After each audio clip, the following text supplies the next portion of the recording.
Hey everybody, what it do? What's up? Your girl G here. Welcome back to my channel. Appreciate you for tuning in. We have a new show to add back to the roster, y'all. New season has started. Belle Collective, y'all. I didn't even know Belle Collective was coming on last week, so I apologize that I missed the first episode. But things are popping off. Point blank period. Latrice, Lateshia, it has now started a little, I guess, battle that's gonna be like the gist of this season. So yeah, let's not waste the time. Let's go ahead and get into it. I watched this episode like 1.5 times. So if I missed anything, I apologize. But yeah, I just kind of really was only able to skim through the episode because I just had a whole bunch of other stuff I was looking into. So like I said, if I missed something, I apologize, but y'all drop down in the comments and of course we can discuss it down there. Y'all make sure to try to get this video to 10 likes. All right, you guys. And if you're new to my channel, I appreciate you for tuning in. Go ahead and hit that subscribe button because it's what? It's free. Your girl ain't, doing like the USA, with the hands up cash out. I'm not coercing you. I'm not bullying you. I'm not Apple going to hit you with that $9.99 out of nowhere. It is free. Okay, so hit that subscribe button. All right. So let's go ahead and get to this episode, y'all. What did we open up with? Shoot, I done got lost track that fast. What did we open up with? Hold on, y'all. Let me think. We opened up with Marie, Lateshia, and Essie. They talking about, the girls that be kitty clicking. Okay. I guess basically they are opening up like an assisted living situation together. They end up purchasing this home, and Lateshia knows somebody who is able to renovate. They gutted it out and everything, and it actually turned out to be really good. I love just the movement of offering assisted living. I feel like that's definitely something that needs work. The assisted living for homeless individuals, mental health individuals, those who struggle with like psychological issues, those who are mentally debilitated, like all of those things. Like I feel like that those are definitely resources that should be available. But at the crux of everything, Marie and Essie basically asked Lateshia, like, okay, what's going on with you and Latrice? How did that conversation go? And it's basically a thing of like, she feels like, Latrice doesn't want to hear accountability. She don't know what accountability sounds like. I'm trying to be her friend and let her know that what she did was out of pocket, but she don't want to hear it. And Marie's like, see, girl, I told you, like, you can't trust Latrice. That's not your friend. You keep trying to, stick up for her, but she keeps stabbing you in the back every single time. And Lateshia kind of sees Latrice, I guess, as a person, like to mentor, try to help her and everything. But this storyline of like, oh, Latrice was drunk, she offended everybody, people was upset with what she said, talking about don't nobody want to work at 9 to 5. Like, they are really sticking it on Latrice. Like, whose side are y'all leaning towards, Latrice or Lateshia in this situation? Yeah, it was a comment like, out of pocket necessarily. We'll just say it was an inappropriate comment. Let's just put it that way. But was it something that was just so daggone like detrimental that, it tore up, Lateshia's whole brunch? No, I don't think so. If anything, to me, the other girl was more offensive with the talk about ain't no homes in, Mississippi. Because everyone was looking at her like, what you talking about? Yeah, it is. Like, it ain't no good homes in Mississippi. That girl was more offensive to me than Latrice. But they gotta be mad at the girl for something. So yeah, she is still kind of in this weird space, and Marie and Essie is looking at her like, you need to give up on her, basically. So speaking of Latrice, the next scene is her going to, I guess, a friend's boutique. Latrice is, I guess, maybe gathering a little, maybe more friends. They're gonna add to Belle Collective, more friends of the show, and these seem to be like, I guess, an extension of Latrice. So it was the other girl who owns the boutique, and then Melanie. We've seen Melanie on the show before, but she comes in because y'all know Latrice is doing that speaking engagement at the college, and she wants it to kind of be like a panel or whatever. So she's asking the girl, like, can you come? They of course asked me because she definitely was throwing shade. I actually have a business, not just some YouTube stuff or whatever. It was definitely giving real like heavenly from Married to Medicine shade, And she was like, they want to honor me, for being in Jackson, having a business. I'm just so proud, la-di-da, or whatever. and the girl, agreed to do the panel. So guess who showed up? Tambra. Tambra, y'all's with child. She pregnant. We're gonna get into Tambra next. Girl, talk about getting finessed. But we'll get into that on her scene. But nonetheless, Tamara come in, and Latrice basically fills her in on now what she want to do to pull that whole crew over there down. She's like, y'all want to try to take me down? Because that's how Latrice feels. She's like, oh, I'm coming to you as a friend, and here you are trying to tear me down. That's what happened on the first episode that I missed. So yeah, she feels like, okay, Latisha, you gonna try to take me down? Girl, guess what? I'm bringing you with me, okay? So she basically tells Tambra that, oh, by the way, Letitia kind of set up a whole situation for you. Like, she tried to set up your downfall. She was like, oh, I'm going to start this group chat, and I'm going to basically blame it on Tamra. She's going to be the scapegoat for why Aisha wasn't, why she wasn't in it. And basically say, like, it was all her and why she wasn't a part of the group chat, and basically why they were talking about her and stuff.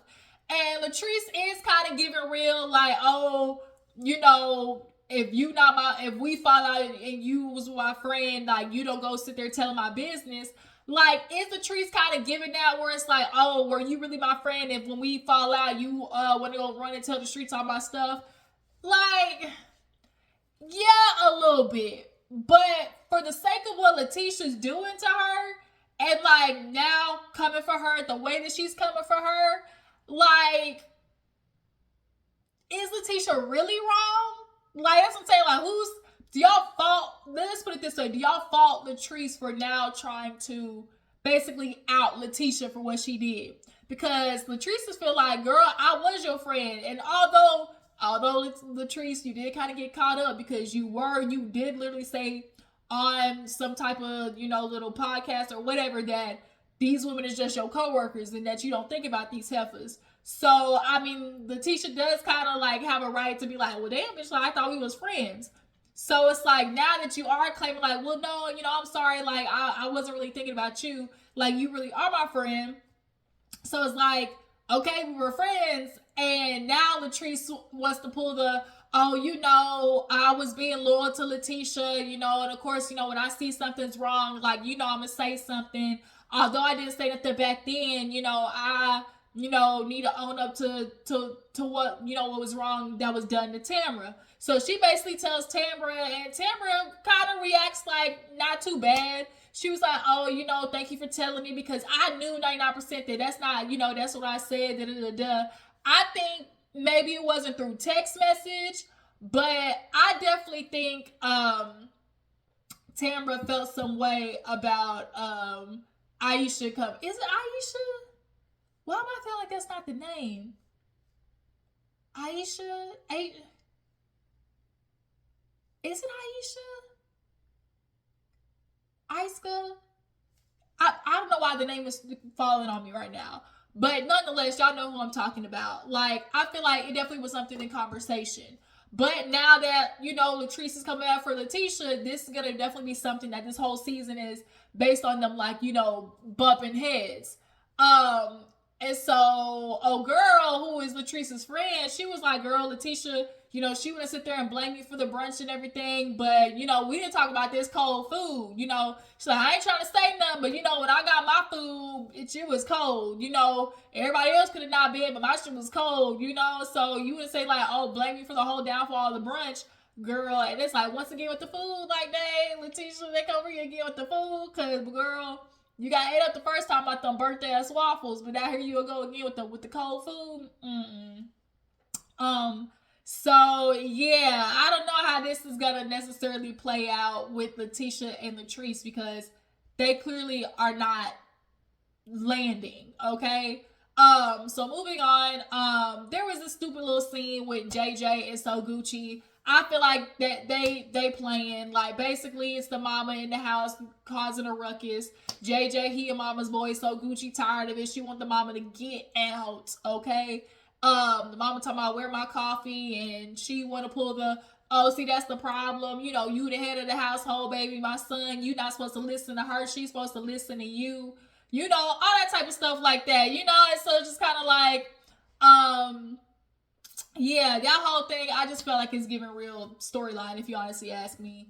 So moving on, Tambra, y'all. Tambra and what's his name? Greedy. Okay, I ain't calling him the mind. His name Greedy, because that's what he is. He greedy. He got Tambra pregnant, and I know he got some helpers on the side. Point blank. Period. Now here's the part where I gotta talk to Tambra. Tambra girl. So y'all, they going into the little baby store or whatever. I don't know what to shop for. We've never done this before. Like, I really can't believe we have a baby. Although Tamara, you got, I am at least understanding enough to know that, okay, this still is very much a blessing for you, because obviously of the issues that you had with fibroids and all that type of stuff like that. So this pregnancy is, we all know it's a high risk pregnancy. So the fact that she is pregnant, that is a blessing for her and hers in that situation. But it still don't change the facts. The facts that you told that nigga I wasn't moving in. I want a ring, and a baby ain't coming till after marriage. And girl, he finessed you out of all them things. And I feel like Tamara kind of low-key knows that. Like, girl, he got you pregnant, and you ain't even got a ring. Like, Tamara was so insistent on not moving in, even till she had a ring. But bitch, you in his house. And not only did he not secure you with a ring, he secured you with a baby. Boy, these niggas be out here trapping. Y'all want to say it's the women. But these niggas be out here trapping. So they basically talk about, like, who, knows about the pregnancy and who they're going to tell. Right now, Tamara is only like 5 months. She's trying to wait till 6 because it is a high-risk pregnancy. And, she's like, I don't want to tell the girls because I don't really feel safe right now. Plus Latrice just told me all this new information about Lateshia, so I'm kind of feeling some type of way. And so she basically asked Greedy, like, who did you tell? And he was like, the minute he said, we knew he told somebody. It turned out to be his baby sister. Because for him, he's like, man, it don't even matter. I'm going to send my mama a text message. That I'm going to send her a text message. It's going to be easy. Plus the dudes, all we going to do is, smoke a cigar and be like, hey, got one on the way. Which typically is how it happens. They smoke a cigar, drink some whiskey, and be like, hey, got a baby, don't you? Got a baby on the way, huh? That's it for those dudes. But for women, obviously, it's different. And Tamara's like, it's not going to be like that for my parents. It's not just going to be just some text message or a call. And I feel like more the reason why, yes, a huge part is like, she wants to be safe, reach a safe point in her pregnancy. But I also do think a big part of that is the fact that she don't got no ring, y'all. She not married. A lot of the reason why Tamara, I feel like, constantly was sticking to, a ring and marriage, because of, like, her parents. I do feel that way. And I feel like it's a huge part. It's also why she's waiting to tell them. Because a part of her, I'm sure she probably had conversations with her moms or family members and her sister about, like, the ring and marriage and stuff like that. And she said on the show herself, about, her order of events and process. And Greedy hit her with the, to me, it's the house, and then we get the house and, don't go looking for the ring in the house or something like that. He said last season. Because she was like, where the ring at? And he was like, well, if you keep looking, you ain't going to find it. Like, real inconspicuous shit. You know how these dudes be doing, where they lead you to think like, oh yeah, it's on the other end of the rainbow, but bitch, there is no end of the rainbow. Okay, it's all an illusion. All right. So yeah, girl, Tambra, girl, you got finesse, bitch. So yeah, she only told her sister because she's a nurse. That's the reason why she told her sister, because she was a nurse, and obviously, with it being a high risk pregnancy. But him telling the baby sister, I feel like shit, the baby sister done probably told the mama, like, she's like, no, when your sister been liking all my pictures?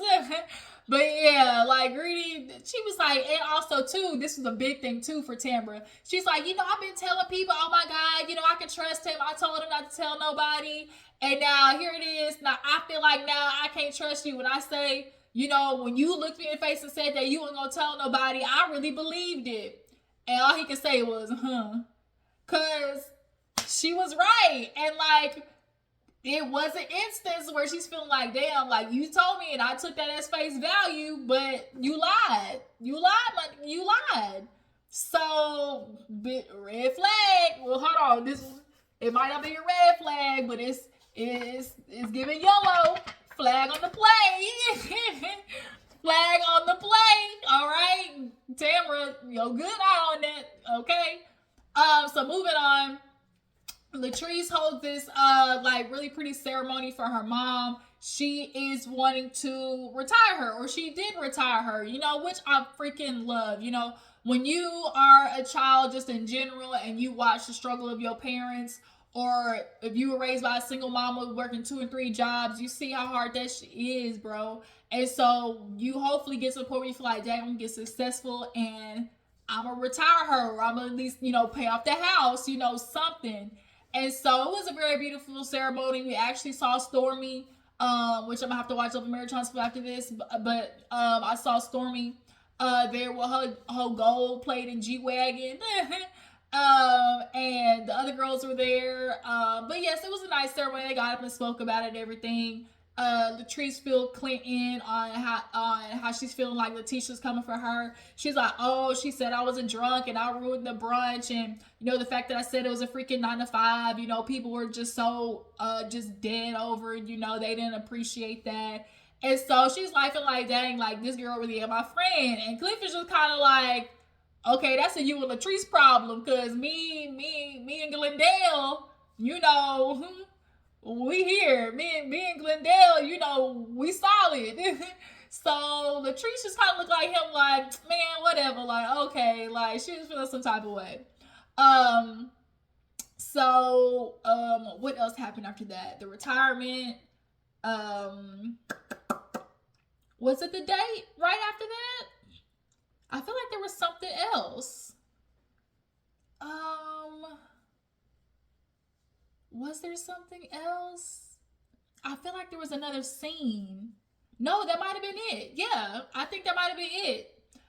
So we finally get to the end of the episode where Glenn, and Letitia, they still rocking solid, y'all. That old bullshit ass storyline they tried to give us last season with them. Oh, not gonna be together. Letitia running for him, girl. I really just like, it's just so amazing, like how we always be having these women talking about, oh, women empowerment's brunch, women empowerment.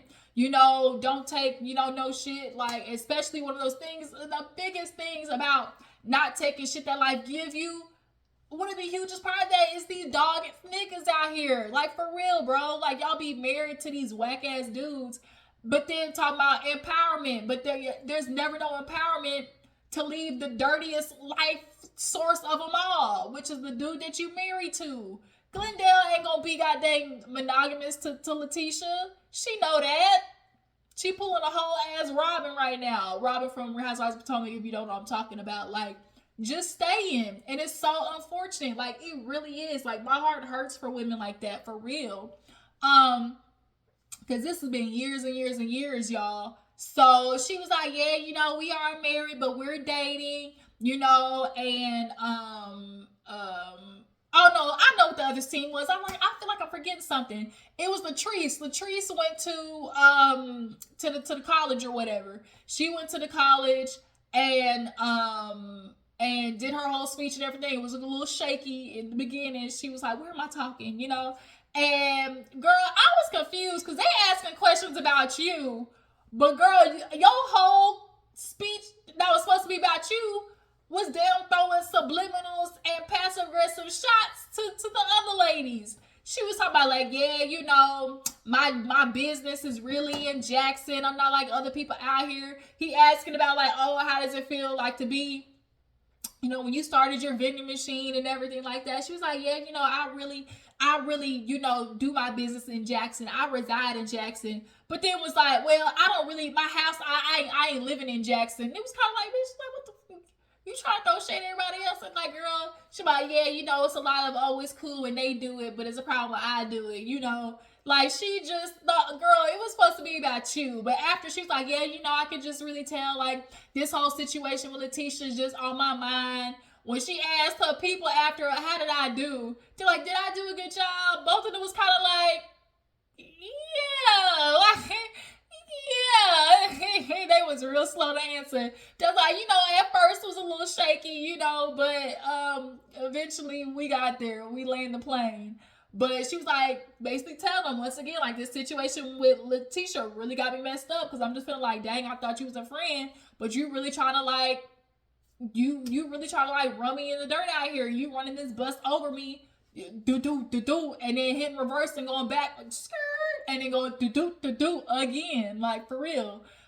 So she's like, at this point, she's straddling between having a conversation with her or giving Lateshia the middle finger. Like, she's struggling between the two. But you kind of stuck because, girl, your husband has set you up. Glendale and Cliff got this bright idea to take their women out on dates, or so they thought. So, like I said, Lateshia and Glenn, they go out on their date, being married / dating, and they sit down or whatever, and and you know, they're like, oh, we're gonna need, he's talking to get the oxtails or whatever. And so she's talking about dating and everything, and oh, we finally got time together. He's like, well, speaking of that, you know, I invited Latrice and Cliff, and she's like, oh, word? Oh, word? That's what you did? Why did you do that? He was like, well, you know, man, you know, I just, you know, you and Latrice, y'all gotta get y'all together, cause you know, me and Cliff, we good, you know. And so Latrice come in, her outfit was super cute. Latrice's, I love the little bang wig that she had with the bang. Lateshia, I'm still a little bit worried about you with your hair follicles, or with your hair extension wigs pieces or whatever. Still a little worried about yours, but hopefully we'll get there. So they sit down, and both Latrice and Lateshia look at each other like, okay, like, hey. And so Cliff is like, hey, what's up, Glenn? You know? And so Lateshia's like, yeah, girl, I didn't know you was going to be here. Latrice's like, bitch, I didn't either. My husband told me I was going out on a date. She was like, girl, me too. So Lateshia looks at Glenn like, for real, my nigga. And he was like, look, man, you know, sometimes it just be making us, you know, feel like something, because, you know, we be struggling over here. She's like, girl, Lateshia was like, well, y'all do that because y'all making yourselves feel that way, you know.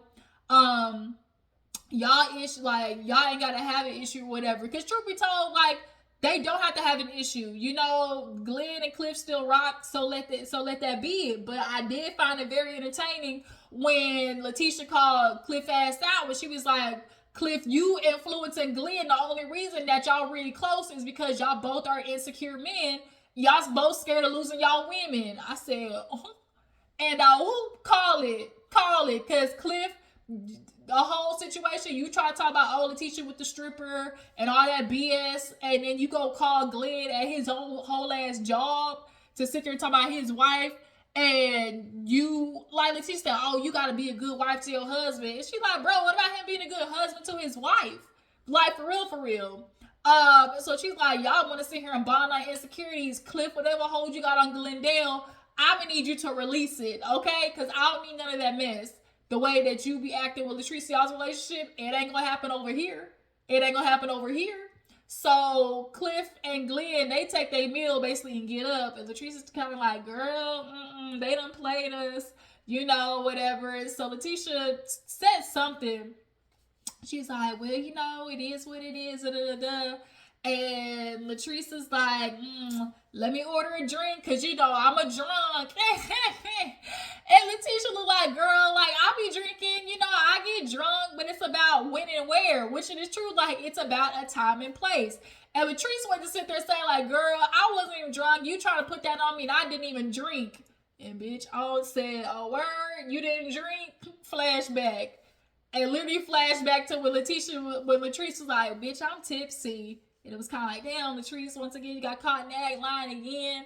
Like, Lateshia wants to say I'm holding her accountable. It's like this thing of like, yeah, you said that, and you can take accountability for maybe saying an inappropriate comment.